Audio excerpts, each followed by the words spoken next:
Today we are starting off by getting ready to harvest that second zucchini that's back there.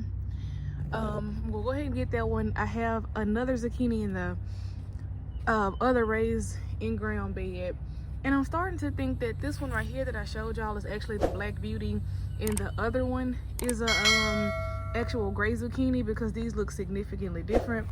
I wanted to show you that my yellow squash plants are starting to kick back out squash.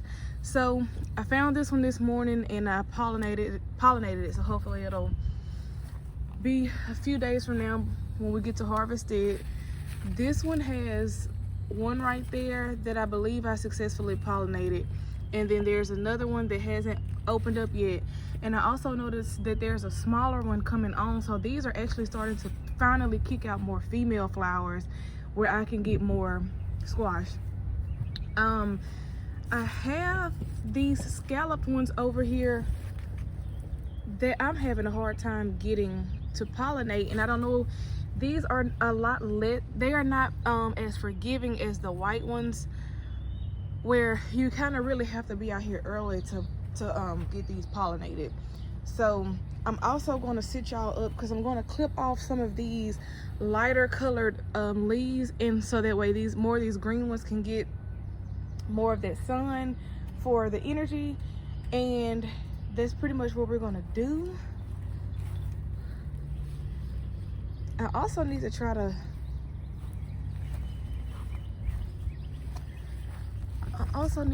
and fertilize today too, because I have not gotten to do that this week. So here we go, just gonna clip that one off. And I noticed that with my last one, kind of have to get these while they are a little bit smaller but fatter, because the last time I almost left the other one on too long waiting for it to elongate, and it started to get a little bit tough. So I'm learning with these to get them at about this size. So y'all, here, this is a really nice squash right here, and this is the gray one. I had it labeled. The label says gray zucchini, and we're gonna go ahead and get this baby, because this is what a typical size of squash that we like to buy out the store looks like. And this one is definitely probably ready now, so I don't want to take a chance and leave these on too long and then they start to, like I said, get too tough. So we also have another one here that I pollinated this morning, and I'm trying to be careful because there's a wasp over here, so let me try to go ahead and do this pretty quick.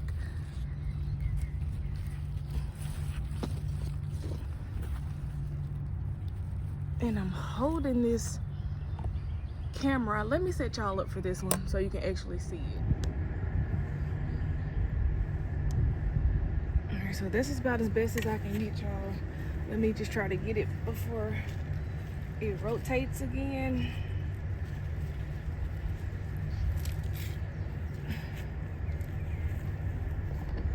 And here we go with our nice size gray zucchini.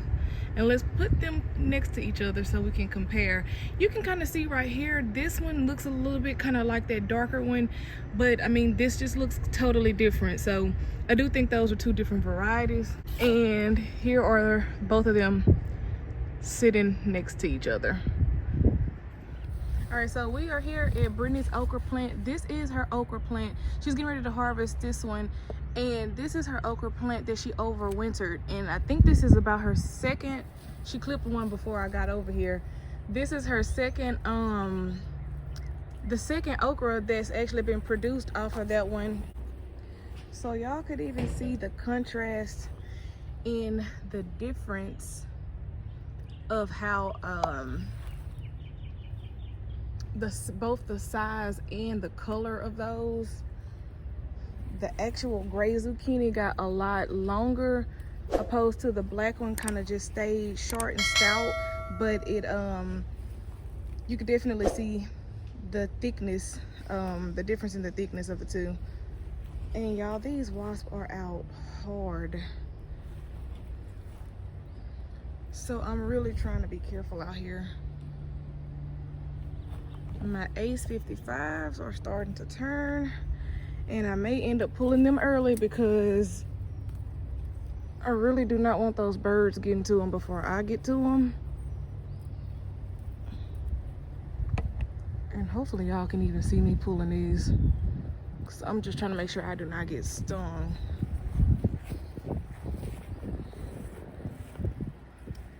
And these were labeled Ace 55, but I think these may actually be some different tomatoes, because they are actually this kind of deep orange, yellowish color. That's the color that they're staying, opposed to my other variety, my baby boomer variety, which actually turned red. I got some more that I gotta pick back here, but y'all may not be able to get back there with me. This one's starting to put on some more tomatoes, which was my baby boomer. I think this is supposed to be a Cherokee purple, so I'm excited to see that one. One of the ones that's actually turning, I think it got that, I don't know if they call it blossom rot, but I'm gonna still pick it when it's ready and cut it open just to see what it looks like. But this is the Ace 55 that's almost ready. It's even starting to soften up a little bit. So I'm keeping a close eye on this one, and I'm going to do my best to remember to come out here and pick that one with y'all. All right, here is, I believe this is a jalapeno. Looks kind of light though. I hope y'all can even see this. I'm in this bed here. I'm going to harvest this one far at the bottom.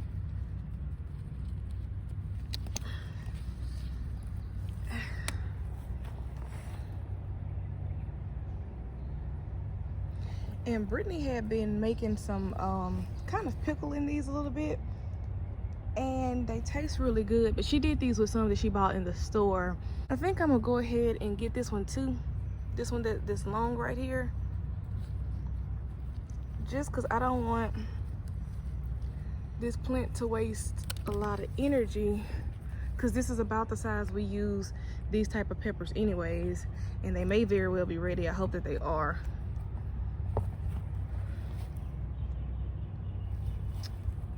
We've got quite a few peppers, so I need to really kind of look through here. I think I got about 2 bell pepper plants, and I think the key, me and Brittany were talking about this, the key to this is with the peppers, they work pretty well being kind of right up on each other and providing shade for one another, because when we were trying to grow these the last few times, with them being just out in the sun, they get burned up really bad. So this is the most success we've had with peppers, especially this early on in the season, and we are excited about it. And there's more peppers there. I've got bell peppers coming in. There's some there. You guys probably can't see it, but there's one right there. There's a good bell pepper there, right here. And there's another one on there. Here's another pepper plant doing good. So I think that may be all that we have to harvest today. We are trying to figure out, we're just about to pull one of these beans, because the only beans we remember buying and planting were the black beans and the Jack's pole, but neither of these look like this. So these beans have beans in them. We're just about to open them. We'll open one and see what's going on, because the Jack pole would have been green, like, you know, like the pole bean type. So all right, so we're just gonna clip one, and then we're gonna open it and try to figure out where to go from here. See that it opened like a pole bean, but I guess we'll find out. Okay, so these beans are green, but we don't know if that is due to them actually supposing to be green or not mature enough. But it kind of tastes like my peas that I did earlier, or during the fall.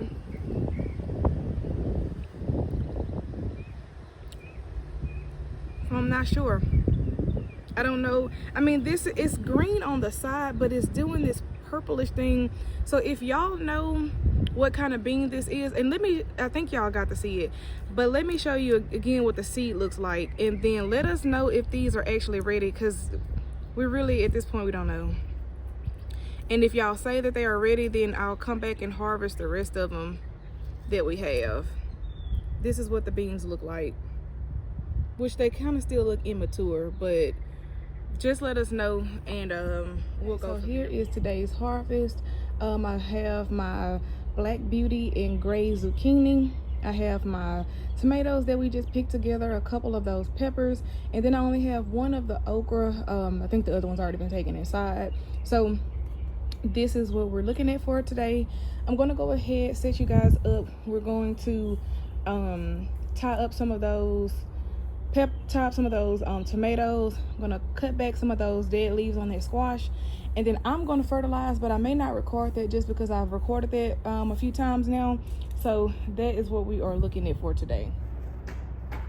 All right, I'm just about to take some of these outer leaves. You can see that it is kicking off new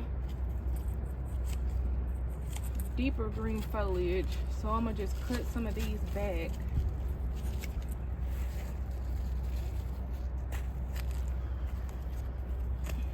I don't really have too many hanging on the ground, so I'm not gonna really focus on that area. I just don't want these blocking too much sun, because I have new squash and I want to make sure most of that energy is going into these new squash that are starting to show up,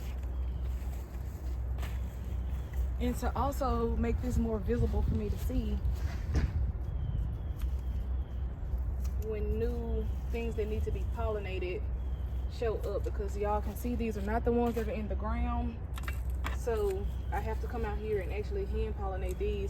I've honestly been hand pollinating the ones in the ground as well, because I just, besides wasp, I have not had luck with a lot of pollinators this year for some reason, which we always struggle with them in the back, but we would at least have bees.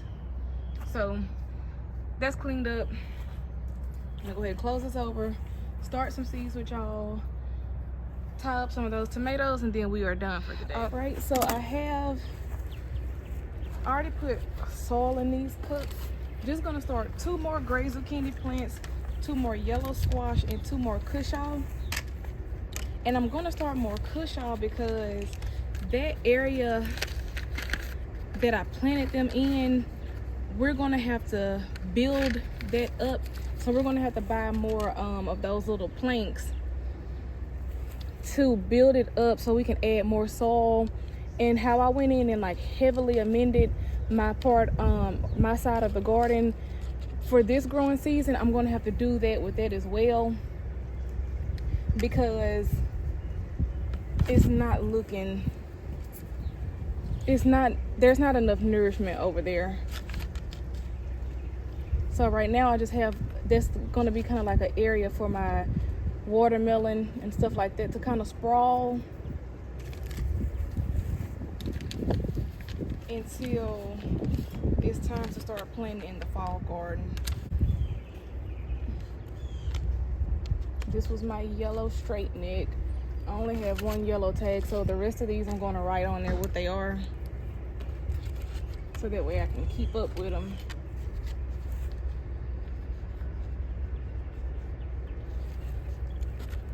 And on these, I'm just gonna put K for Cushaw, because that's if it starts with a K, maybe it's a C. But either way, I'll know what it means. And these were the ones I got from Baker's Creek. These have a way longer harvest date. I think there's like 100 maybe is before it starts to harvest. Now luckily I have a longer growing season, but I need to go ahead and get these started because my stuff in grow bags is really showing out this year. So hopefully those will do well. I'm gonna water those in and then just leave these out here, and then we'll come back and plant them once they're ready. Try to get this watermelon off, or rather I want to try to support it more. You guys can see that little slit that's going down it. This is zoomed in, so this looks a lot larger than it really is. I've been trying to do the thing where I follow the tendril. This is a sugar baby watermelon, which is one of the smallest ones.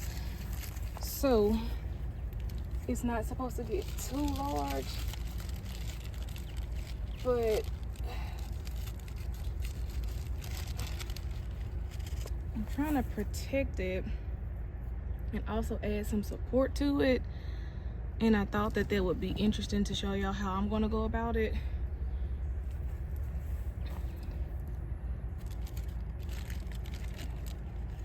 So I kind of don't want to cover it up completely. Like, I like that this still has those little air pockets so it can breathe.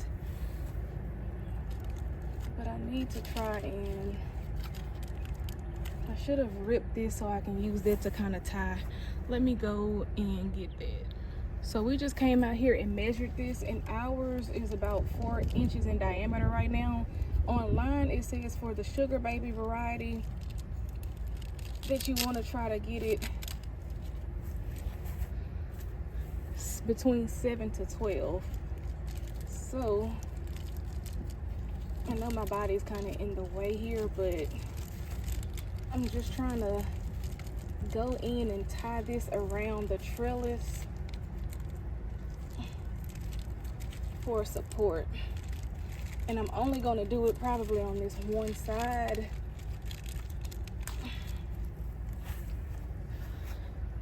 And I'm about to try and see if I can double knot it to ensure that it stays.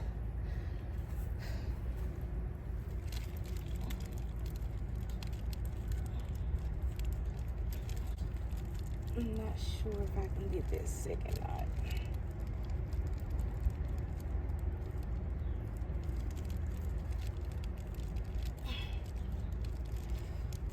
So I got a second knot, but I'm gonna have to hope that it stays.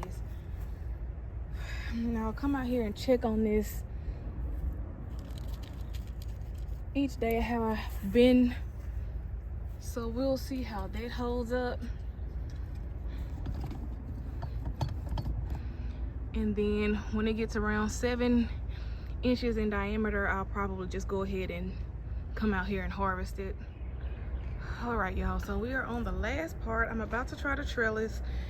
I'm gonna do the best I can because I keep telling y'all about these wasps that are just flying around. All I'm doing is just taking these this twine here, and I unravel it. Like, each piece can unravel into 3 pieces. So I'm just gonna do that and take these and kind of push them closer to the green area.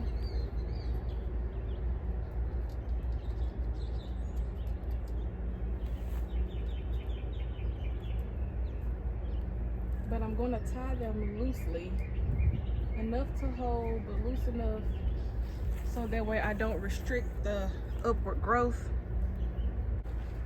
Really needs to be tied.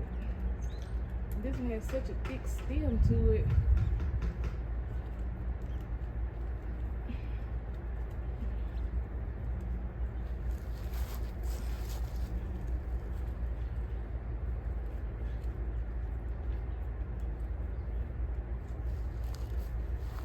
Hopefully that one will start putting on tomatoes soon, because this is a really thick stem.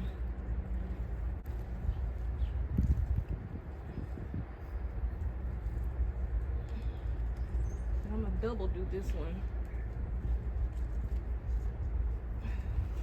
I didn't realize how tall this one had actually gotten.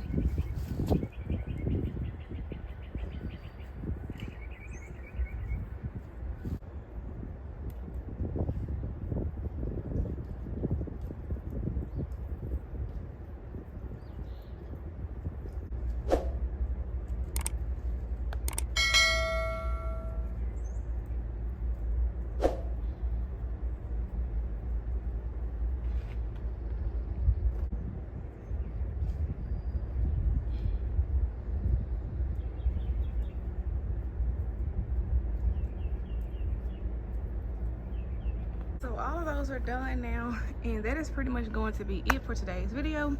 So I do want to thank you guys for watching. Don't forget to like, comment, and subscribe, and also feel free to turn on your notification bell so you'll know every time we post new content. And until next time, I will see you guys in the next video.